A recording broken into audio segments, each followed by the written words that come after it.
好，今天特別來關心到的是被視為中國大陸的軍力要稱霸印太嗎？因為呢，這邊華油這邊也親自做了一個認證，說解放軍的軍武全面的反超。他有特別提到這當中的特別幾項的軍武是這個華油特別擔憂的部分。等一下我們會來特別看。另外今天也稍微關心，包括了在軍力上面055鷹擊18、鷹擊20撕裂美國航母第一島鏈的問題，今天我們會全面的做解讀。好，川習會剛落幕，但是這個說是不是表面的和平呢？因為印太的海面上其實並不平靜的。我們來看到的是媒體爆出的，中美元首正在握手談和平，同時第一島鏈周邊有90艘的共艦滯留，被視為是在區域的風控、聯合作戰跟戰略威懾等級的一個最新部署。美國則是在這同一時間擴大它的這個軍事動作，打造了關島神盾系統之外，還部署海馬士在菲律賓，並且呢，他這邊最新預估在2031年，他要將艦隊的規模不斷的擴大至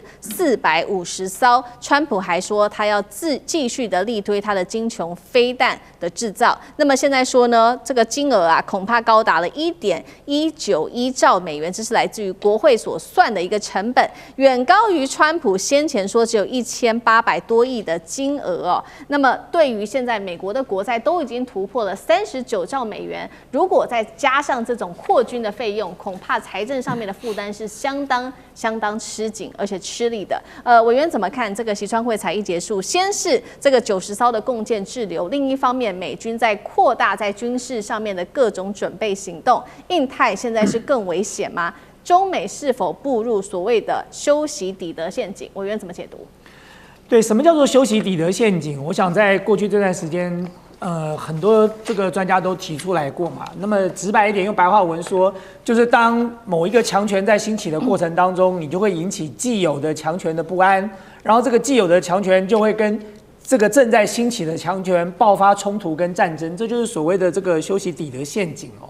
那麼如果我們仔細看一下，我認為中國大陸還沒有陷入修昔底德陷阱，可是美國已經陷入了。就是從過去這麼長一段時間，美國就已經把中國大陸當假想敵了。包含剛才永明都講到了，你說連這一次的這個習川會，美國的媒體也並不見得給中國大陸多少正面的肯定跟期待嘛。所以代表長期以來，其實美國的媒体也好，美國的產業也好，美國的政治人物也好，他就把中國大陸當成一個非常重要、正在興起的威脅啊，能夠盡早把它打下來就盡早把它打下來了，絕對不會手軟的哦。所以在過去這段時間，我們看到了美國在各個層面對中國大陸進行了打擊，關稅，中國大陸現在關稅是美國所課最高的吧，55%了哦。那麼我們看到的像這個高科技相關的這些這個設備的封鎖，然後包含像這個地緣政治上的布局，其實都是以中國大陸當假想敵的。我覺得中國大陸並不笨，北京政府也清楚哦。今天不管習近平跟川普要見幾次面，那麼最終這個美國對於中國大陸的敵意，事實上是不太容易降下來的。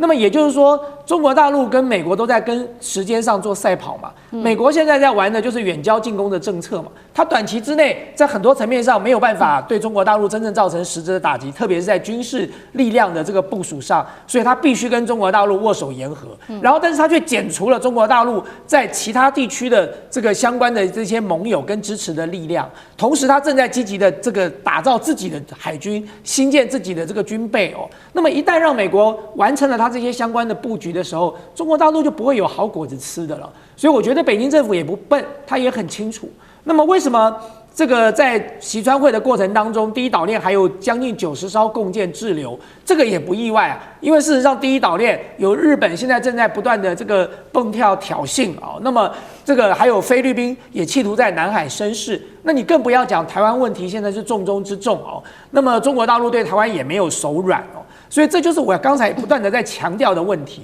如果今天第一島鏈是安全的、和平的，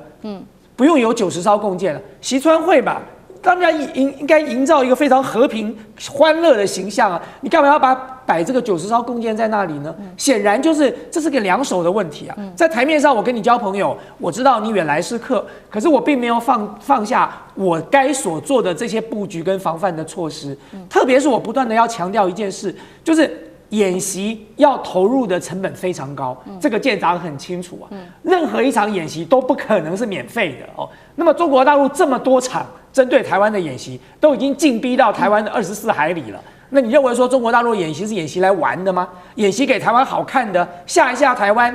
要耗費這麼大的軍事力量，要投入這麼多的資源嗎？什麼時候哪一天會不會由訓轉戰呢？烏克蘭就是最好的教訓呢。俄羅斯當時演習結束的時候，所有的西方媒體看着俄羅斯用火車把他的坦克車運回去，大家都說哦，這關過了，不會打了。第二天就動手打了。所以我覺得，其實對中國大陸來講，它有它的盤算，它有它的 agenda， 它有它的時間表。對美國來說，它已經退到第二島鏈了嘛。所以我們剛才這個思明給大家看到的，美國就是積極的在部署第二島鏈的防禦，但是某種程度來說，它就已經棄守了第一島鏈了。好，所以我們看到呢，現在在中美的对峙之下，美軍是否是陷入在修昔底德陷阱，大家也在持續關注。因為呢，从動作上來說，確實它現在正在快速的擴軍。那背後其實主要我們也來看到，因為華盛頓郵報最新做了一個分析，他說呢，他引述的是美國的前 CIA 的分析人士說的，說中美之間在軍事武器上面的差距哦，除了說在核潛艦上等少數領域呢，美國還是保有一定的優勢跟領先之外，他特別提到，其實很多的方面現在呢是局部領先美軍的，也就是中國大陸是局部領先的，甚至是快速的逼近。那當中的幾款武器包括了飛彈、電子戰、太空反制跟無人機無人系統，都是美軍現在最擔心的。那真正讓華府感到擔憂的，還有就是大陸的這個工業的產能實在是非常非常的快速，一年可以新下的水軍的軍艦總噸位是美國的14倍，超過北約多國總和的3倍。那一年他這邊計算說，35萬噸的新艦入列，造船能力更是美國的232倍。但是美國呢，我們看到我們剛剛不是說嗎？美國要造這個軍艦達到450艘，但是現在它造艦的量能確實是非常的吃緊。再加上最新的事情，就是這個最強航母福特號被迫在海上連續部署326天，創美軍史上最長紀錄。許多的士兵說精神崩潰哦，有人返港第一次哦，出生的4個月小孩是他第一次看到的。楊老師怎麼看這些現象？小孩出生4個月才看到，那是很難過的事情哈。對，雖然他大概是可以用手機在網絡上看到。3點了，第一個。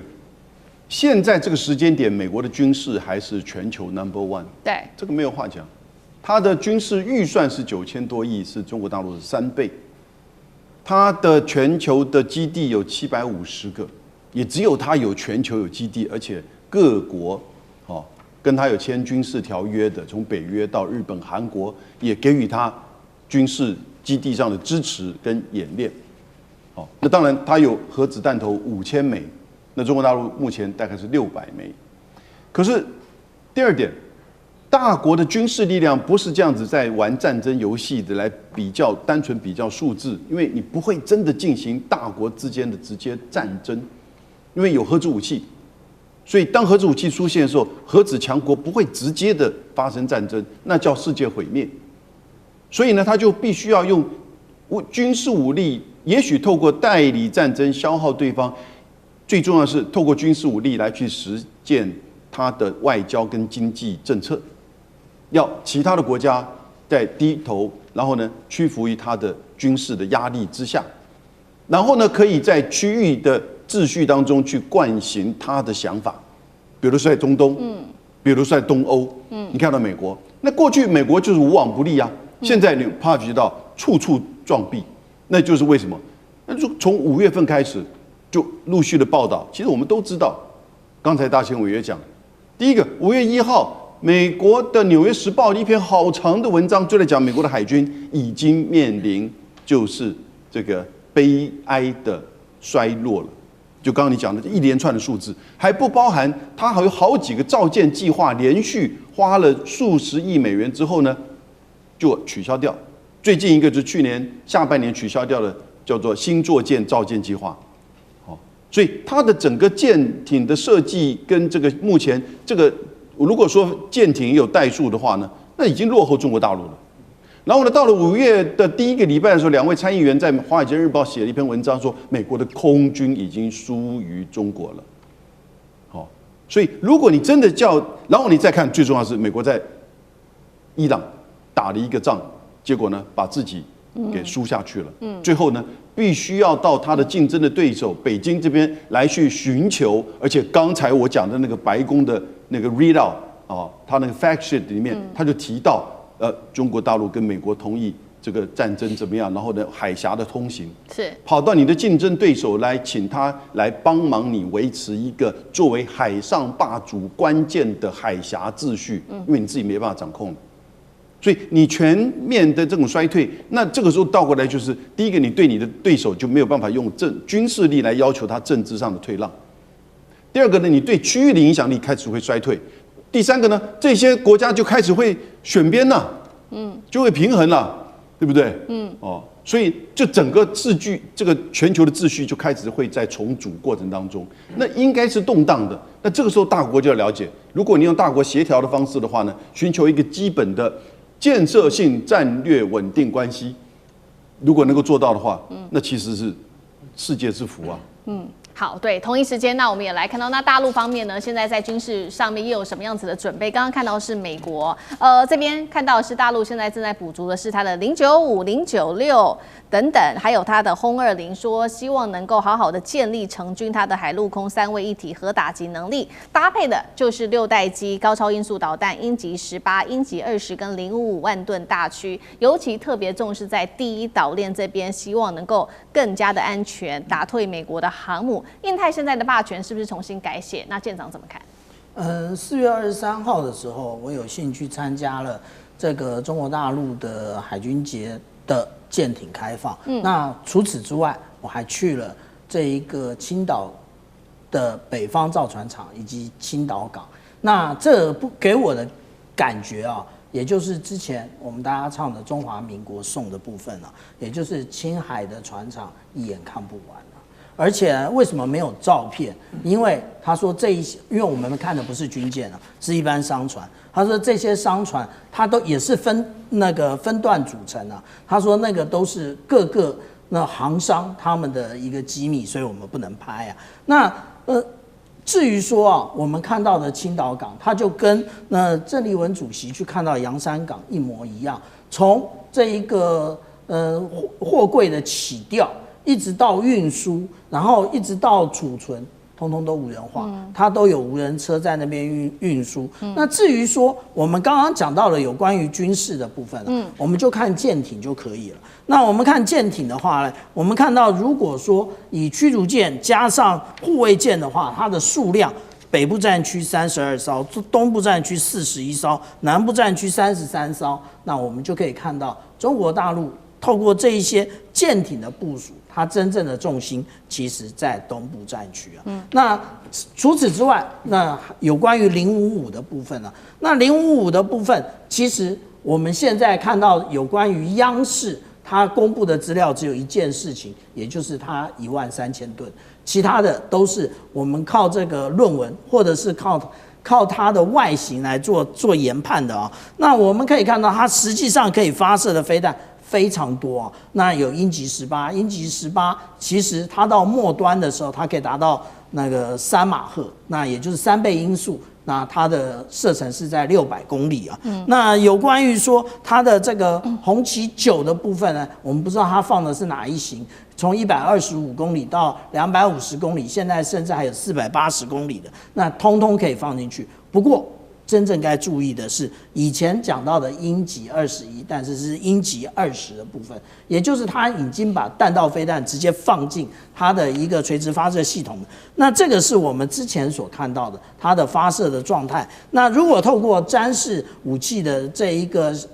Defense Weekly 的話，我們可以看到它其實雙錐體可控制翼，也就是它可以在進大氣層之後，它可以改变攻擊的目標。那另外，我們可以看到，它除了這樣的，只要是具有垂直發射系統的，通通可以做啊。那另外，我們剛剛前一段我們還講到了東風27的部分。東風27如果按照美國的資料的話，它可以打8000公里啊。那它的這一個，我們不知道為什麼在去年的93閱兵沒有出列，可是它也已經在去年的12月展現戰力了，也就是實際上來講，它從太原衛星發射場發射之後，它實際上飛了2746公里，但是它轉了一個彎，也就是它實際上驗證了它的一個在大氣層中轉向的部分。那至於潛艦的部分呢，我們現在所看到的只有095而已。那這一個部分呢，其實在2023年的時候，我們已經從這個美國的這一個海軍的戰略學院這邊的一個資料上面，我們可以看到，除了095之外，那還有096啊。那它的這個，我們看到095，它當然就是我們剛剛看到的一個比較小的一個垂直發射系統。那096是比較大的部分，那比較大怎麼辦呢？那它其實有各種的綜合方法，也就是把這一個彈艙呢，就是它可以容納我們剛剛講到的飛彈，一個彈艙放3個。那這些到底是可以容納哪些飛彈呢？我們在去年93閱兵的時候，我們已經看到了鷹擊15、16、17、20，通通都可以。那這一個部分，也就是我們常常講到的